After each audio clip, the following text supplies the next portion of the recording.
जब सुने के होई भोजपुरी गाना, बस बजे के चाही गाना।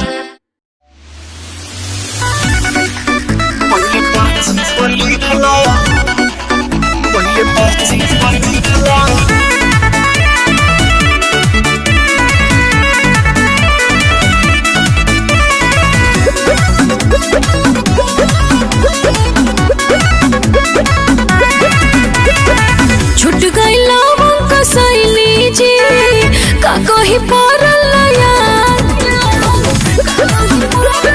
छुट गइला हमका सैली जी का कही पड़ल याद। आइल दिमाग में पिया रहुआ घर से निकलला के बाद। प्लीज एक बार और चल जाई मार्केट। का चल जाई मार्केट यही जे बा। हम बतावा तानी नियम एगो सीखला का जी। जवन लागेला पूजा के सामान पहले पर्ची पर लिखला। जवन जवन लागेला पूजा के सामान पहले पर्ची पर लिखला। अच्छा ठीक बा।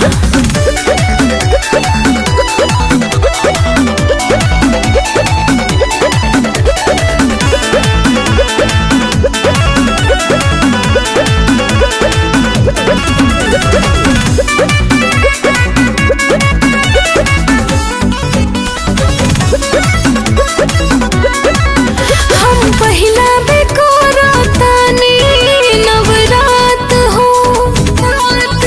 रवा जानत न माने के हो नइखे साथ हो। फोन करके नैहर जानकारी करहो। काका लागेला सामग्री तैयारी करहो। या तनी घटल बढ़ल ठीक से परीखला। जवन लागेला पूजा के सामान पहले पर्ची पर लिखला। जवन जवन लागेला पूजा के सामान पहले पर्ची पर लिखला।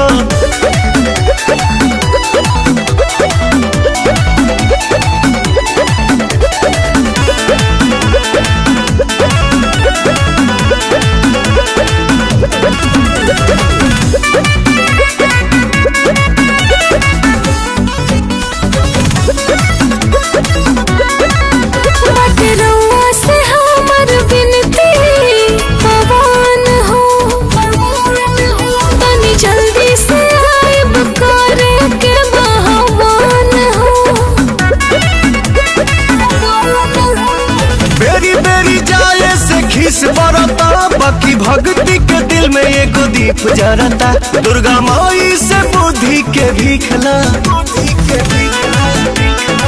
जवन लागेला पूजा के सामान पहले पर्ची पर लिखला। जवन जवन लागेला